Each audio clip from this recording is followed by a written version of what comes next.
So there's really just a richness in all of the readings that we took a look at today, but I wanted to focus in particular on the first reading and just kind of take a deeper look, a better look at maybe even more specific look at the Ten Commandments. There are, we know about them, we know of them, we know them, and we hear them so much, but I wanted to kind of just take a deeper look at them so that we can apply them more directly and more profoundly to our lives. It's Lent. That's what we're supposed to be doing, and we're Christians, so we really should be doing that. So we want to take a look at them. And this is the thing, is that we don't just want to restrict ourselves to like the strict letter of the law. We don't want to be like rigorous textualists. Judge, I hope you're not, Judge, hello. Hi. I'm going to turn this way so I can kind of fake seeing you. I can't really see. Anyway, Judge, I don't know how you interpret the law. So if you are a rigorous textualist, do not be offended by what I just said. Thank you. If there are any other judges or lawyers out there, be not offended.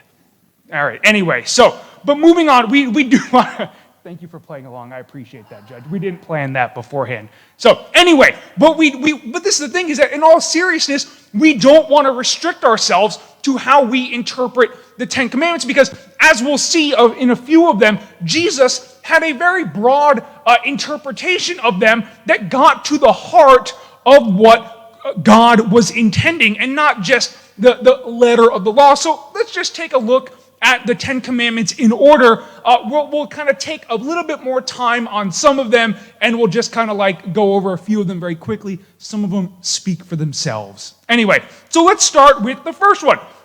By the way, time out. Just a quick little tangent. Fun fact. The Protestants have a different set of Ten Commandments. This fact, no, true. They like reorganize them and reorder them differently than we do. They like merge 1 and 2 or split 1 and 2 and then merge like 9 and 10. Anyway, now you have an opportunity to, if you win a bet, you can place the bet and win it. So there you go. Donate 10% to the church, please. Appreciate it. Also, if you astutely listen to the gospel, I should not have told you that. And so let's pretend I didn't say that. Anyway, let's move on to the commandments. So, the first one, I, the Lord, am your God, and you shall have no other gods besides me, and do not carve for yourselves idols. So this is the thing, is obviously we're here at Mass on a Sunday, so pretty clear we don't have any other gods before, God, right? But this is the thing, is he's getting to something more fundamental, and it's that who is the prime authority and the foundation of our lives? Who do we look to as the support for who we are? Who gives us our identity? He says, I brought you out of the land of Egypt, that place of slavery. He gives us freedom to be who we were made to be. But do we take that freedom and enslave ourselves to another? Do we make ourselves our own God? Do we put ourselves before Him? Or do we put others, by the way, idols? Now, obviously, we don't have golden calves or this and that.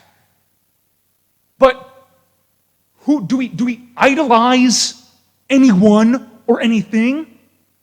Do we box ourselves into a set of ideas, or do we latch ourselves on to people? That is even worse than carving graven images. It can be certainly much more nefarious, much more dangerous for us. Do we follow people, or do we follow Christ? He's the only one, and Mary is the only other perfect person, who will not let us down. Who, when we follow them, will get a perfect example of how to live. We must be careful not to idolize anyone, but to truly submit ourselves in deep, profound worship to the one who is the only one who is worthy of that. He says, you shall not take the name of the Lord your God in vain. Easy, obviously, but we're not talking about just saying the J word or the G word in vain. More deeply than this, we must ask ourselves, do we live up to the name of Christian? Or do we at least try? Because really, that's what counts. No one's perfect. No one's going to live up to that name in ourselves. But do we try? It is tremendous blasphemy to call ourselves Christian, to call ourselves Catholic, to call ourselves believers, and then not even try to live it out. That's taking the Lord's name in vain. Calling ourselves one thing, using His name, and then living the opposite. My brothers and sisters, if we at least give it a good shot, give it a good chance, people, reasonable people, will forgive us for our sins. Certainly I, as your priest, will. But we must be careful not to take the Lord's name in vain by how we live. We must strive to live up to the name that we dare to call ourselves. We're asked to keep the Sabbath day holy. Now, this is a little obvious because, okay, first of all, you're here. But there's something obviously a little bit more deep here is that, look, on one level, we're supposed to firstly recognize that God has given us gifts and be rested in Him. And take rest in His solace and His comfort. But more than that, if we work too much, we end up actually dehumanizing ourselves and thinking of us as nothing more than a means of production. You're not a means of production. You're not a money printing machine, although your kids may believe so.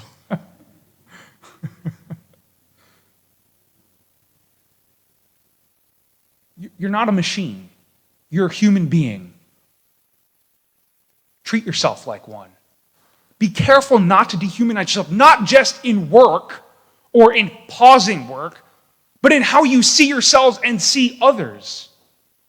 That's kind of the slippery slope of not keeping the Sabbath day holy, of not recognizing the humanity that God has given us and what it means to rest in Him and to be recreated, is that we can fall into dehumanizing ourselves and dehumanizing others from that. Because if we don't have a proper understanding of who we are, it's not going to happen with how we see each other. Honor your father and mother. Now this is a little bit interesting. Obviously, now, look, you've all been children, and we all have parents and all this. So it can be hard sometimes to honor your father and mother, right? Now, as one who wasn't always good at this particular commandment, I don't know if my parents are watching on the live stream, so I'm just going to huge preface there, Mom and Dad. It's not always easy, I know, but we at least, fellow sons and daughters, have to recognize that our parents brought us into this world and sacrificed a lot for us and do a lot. Might not be perfect. It's all right. God says still honor them. More deeply than this, too, is in the honoring, there's this idea of keeping the family unit unified.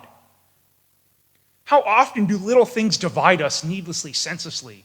How often do we let kind of trivial things tear us apart or wedge something in between us, divide us? Letting that happen breaks the commandment too. And similarly, it also happens, by the way, now, I'm going to be very careful saying this because I'm obviously not a parent. However, Paul, in I think it's Corinthians, don't quote me on that, is very clear, though, that parents should not put heavy burdens on their children in terms of how they treat them and how they raise them. And so it's a mutual dynamic we have here, a mutual honoring. Now, parents, you are parents. Do your parenting thing. Kids, very clearly in the Ten Commandments, let them be parents. There you go. So you can't blame it on me, guys, okay? Kids, don't try. Here, thou shalt not kill. Easy. Don't murder anyone, right? That's pretty simple. However, we must also be careful in not killing someone with our words or other actions that don't just take someone's life, but that maybe hurt someone's ability to live their life. Do we speak ill of people? Do we tear them down? What about in our own heads, our own hearts? Do we eliminate them? We've got to be careful about that. Thou shalt not commit adultery. Don't do that. Don't. But even more than that, we know that Christ is also talking about from the Gospels. We know that he says it's more than just the act, because he says if you commit adultery in your mind, it's like you've already done it in the flesh. And so he's saying we have to keep our minds pure. How do we treat people? How do we see people? Do we see others as objects of our own pleasure? And by the way, that can happen in marriage too, where you see your spouse as only a means to an end. You dehumanize them, if not explicitly in actions, but in your own heart, in your own mind. Must indeed, spouses especially, be vigilant and careful about that. Also, as a note,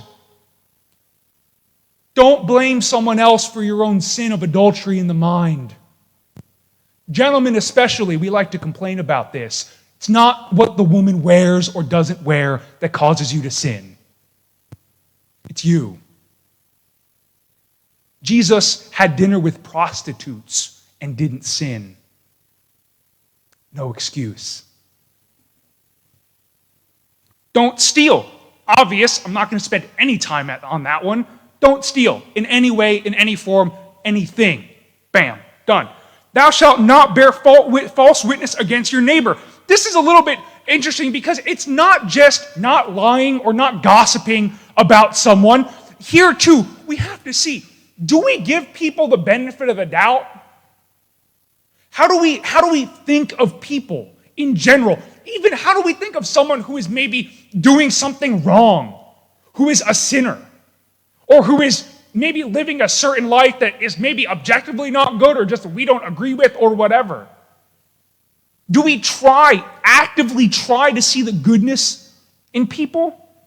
Do we recognize that they, who are made in the image and likeness of God just as we were, are good too? Or do we judge them? Do we try to have the whole story? Or are we fine reducing things and setting things down and saying, Now, the next one, thou shalt not covet your neighbor's wife. It's slightly out of order, but for us Catholics, we take that one out and we make it the 9th commandment. A little bit interesting because it's more than just coveting your neighbor's wife. There's two things here that are that are a little bit deeper here. One, it's the recognition that, look, marriages are hard. You know Matt better than I do because I'm not married and you are. It's not easy sometimes. But coveting your neighbor's wife can also be taking the easy way out or not giving it your all in your marriage. How often do you think, especially when you come to church, you look at other couples and you're like, oh, I bet they have a great marriage, way better than mine. Oh, look at that happy family. I bet they have no problems, unlike my disaster. How often do we think that? But here, that's a form of coveting your neighbor's wife. It's really coveting your neighbor's family. And it's also not recognizing the blessings that we have been given in our own families. But how easy it is and how subtle the enemy can work in twisting that quickly, subtly, dangerously. My brothers and sisters, especially in the low moments, right? Especially in the low moments of family life, of marital relationships, that's when you should double down. Investors know it as buying on the dip. That's when you should double down on your relationship. Things don't always go well. Things don't always go easily. That's okay. That's the time when you recommit, you refocus, and you thank God anew for the gift of your spouse and your family, even in its imperfection. It's okay. No family was perfect, not even Christ. It's fine. You're in good company. And then lastly here, connected to it, but a little bit more subtle, you shall not covet your neighbor's house, nor his male or female slave, nor his ox, ass, anything that belongs to him. It's not just possessions that God is talking about, but it's really coveting a different way of life. Or even more than that, thinking that your own life is not good enough, or that you can have a better life or a different life. Or it's even failing to see the goodness of your own life, and by the way, time out, I'm talking about when there's not like true depression and anxiety involved. So if there's psychological struggles there, I'm not talking about that. Let me be very clear. If you, by the way, struggle with how you view your own life, please come talk to me. Sincerely. Please come talk to me. I'm talking about, in this particular commandment, the ordinary, everyday wishing things were different. The ordinary, everyday taking life for granted and not looking and not being thankful for it. How it's so easy to be dissatisfied by life, and we always think that something else will make us happier, will make us better, will make us have the life that we wish we have. But so often, we already have that life. It's a matter of perspective. So often, not all the time. I understand that not every life is objectively awesome. People struggle in life. I get that.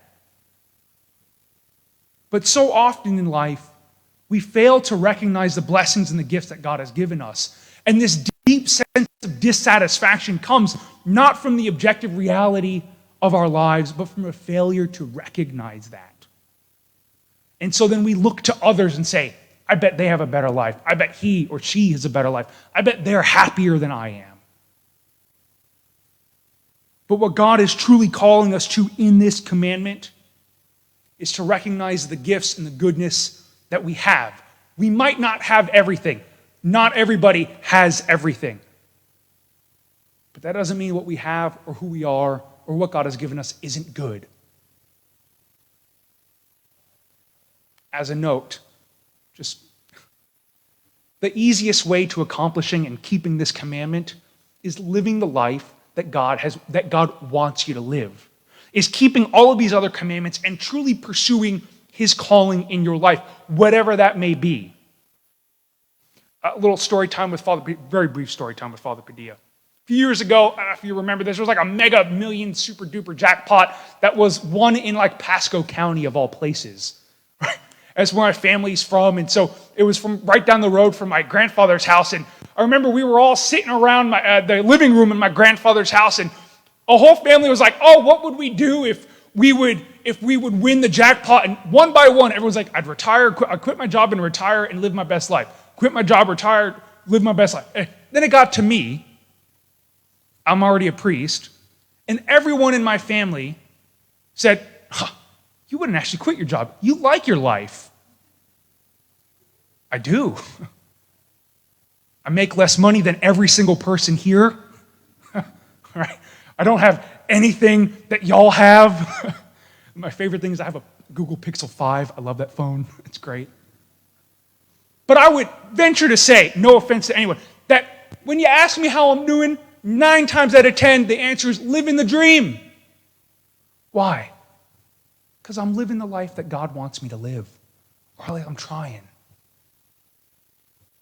My brothers and sisters, the commandments, especially that last one, is about living the dream. If you follow them and follow God and have him at the foundation as the foundation of your life and answer his call, whatever it may be, however it may be, you can live that too.